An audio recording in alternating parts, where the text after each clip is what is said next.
मित्रों, हमारे बीच आध्यात्मिक और धार्मिक बातों से जुड़ा हुआ एक बहुत ही कॉमन शब्द है, जिसकी चर्चा पुस्तकों में और आम लोगों के बीच बार बार होती है। उसे अंग्रेजी में सोल कहते हैं और हिंदी में उसका अर्थ होता है आत्मा। इस संबंध में कई तरह की विचारधाराएं प्रचलित है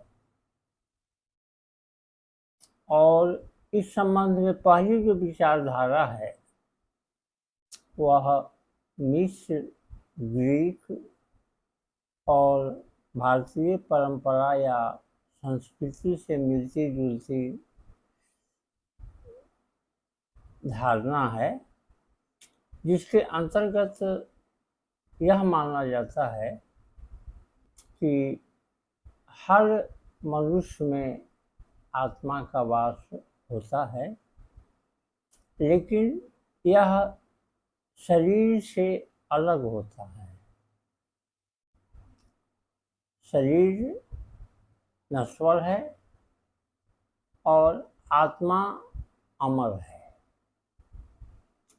जैसे ही हमारी मृत्यु हो जाती है तो शरीर का विनाश हो जाता है, लेकिन आत्मा का विनाश नहीं होता और वह एक शरीर को छोड़कर दूसरे जीव में फिर प्रवेश कर जाती है। इस दृष्टि से अगर देखें तो हमारे आध्यात्मिक और धार्मिक मान्यताओं के अनुसार शरीर नश्वर है और आत्मा अमर है, लेकिन कहीं न कहीं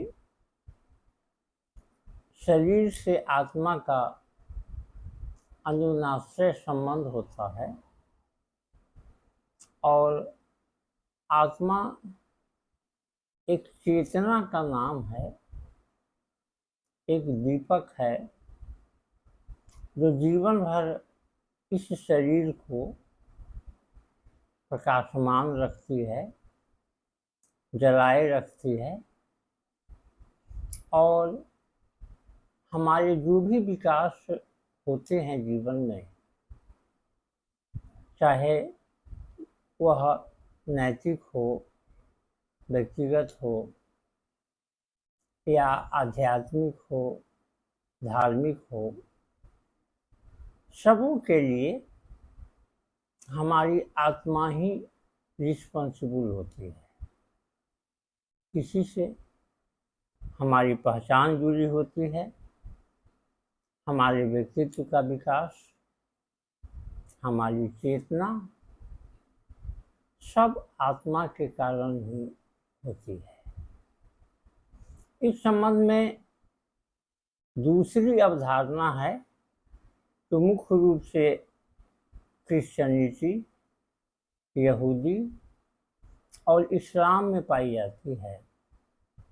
उनका यह मानना है कि जैसे ही व्यक्ति जन्म लेता है तो जो सुपर पावर है, जो डिवाइन पावर है, वह आत्मा का क्रिएटर है या सृजन करता है और हर व्यक्ति में जन्म के साथ ही इसका निर्माण सुपर पावर या दैवी शक्ति के द्वारा कर दिया जाता है।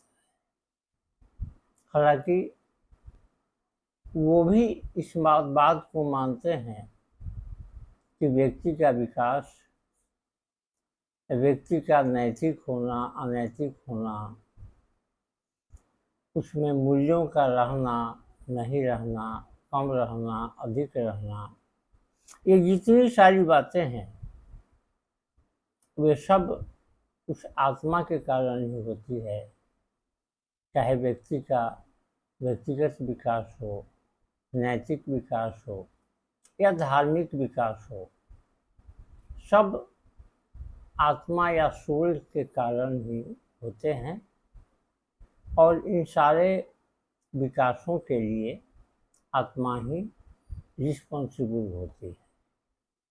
इस संबंध में मित्रों, एक तीसरी अवधारणा यह भी है कि यह एक सेल्फ डिस्कवरिंग प्रोसेस है, जिससे हमारी पहचान जुड़ी होती है। हम इंट्रोस्पेक्शन के द्वारा, सेल्फ डिस्कवरी के द्वारा यह पाते हैं कि हम में सद्गुणों का एक भाग है, हमारे अंदर एक ऐसी चीज़ है जो हमें हमेशा आगे बढ़ने के लिए प्रेरित करती है, कभी गलत नहीं करने को कहती, सदा सत्य का साथ देती है, अच्छाई का साथ देती है। इसलिए इस संबंध में तीसरा मत यह है कि यह एक सेल्फ सर्चिंग या इंट्रोस्पेक्शन का प्रोसेस है, जिसके अंतर्गत व्यक्ति खुद शरीर और आत्मा के अंतर को महसूस करता है, खोजता है, मानता है और फिर उसी हिसाब से जीवन में आगे बढ़ता है।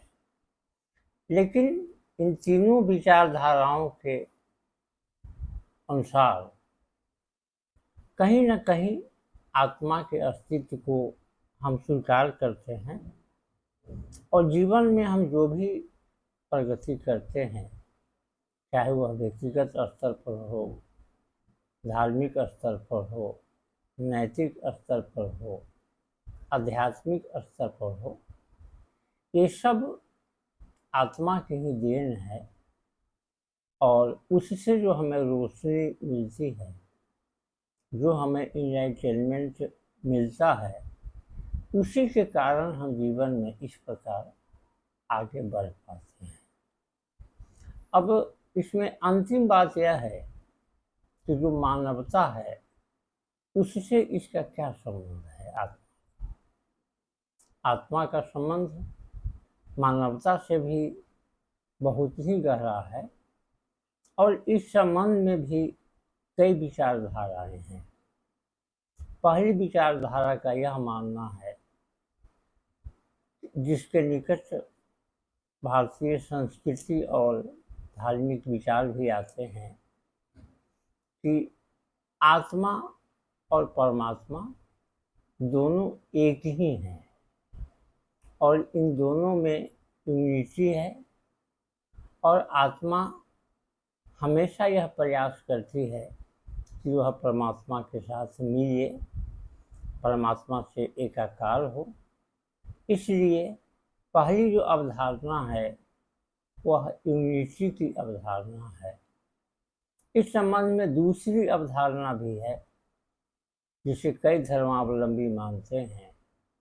उनका यह कहना है कि यह दोनों दो चीज़ है, आत्मा अलग है और शरीर अलग है। और आत्मा शरीर के लिए एक गाइडिंग फोर्स का काम करती है। पूरा जीवन आत्मा शरीर को गाइड करती है, निर्देशित करती है, क्या करना है, क्या नहीं करना है। और दोनों अलग अलग चीज़ें हैं। फिर इस संबंध में तीसरी अवधारणा यह है कि यह दोनों अलग अलग चीज़ें हैं, लेकिन हम मेडिटेशन के माध्यम से, ध्यान के माध्यम से उस सुपर पावर से एकाकार हो सकते हैं, अपना नैतिक विकास कर सकते हैं। तो इसलिए यह माना गया है कि आत्मा और शरीर एक ही हैं, चाहे हम उसे रोशनी के रूप में माने गाइडिंग फोर्स के रूप में माने, चेतना के रूप में माने। लेकिन सभी धर्म के हम मानते हैं कि व्यक्ति में आत्मा का वास होता है, जो हमारे व्यक्तित्व को निखारता है, हमारा नैतिक विकास करता है, हमारा धार्मिक और आध्यात्मिक विकास करता है। इस सत्य को दुनिया के सारे धर्म मानते हैं और आगे भी मानते रहेंगे, क्योंकि अभी तक हजारों वर्षों से इस अवधारणा में कहीं कोई परिवर्तन नहीं आया है। इसलिए आत्मा शरीर का अभिन्न अंग है और आत्मा हमें गाइड करती है पूरा जीवन, और हमारा विकास चाहे जिस किसी प्रकार का हो, वह आत्मा के कारण ही होता है। हमें जो भी अच्छाई है वह आत्मा का अंश है। इसलिए कहा जाता है कि हमें हमेशा आत्मा की ही बात सुननी चाहिए, तभी हम आगे बढ़ेंगे, जीवन में अच्छा करेंगे और एक सार्थक जीवन जीने में कामयाब होंगे। धन्यवाद।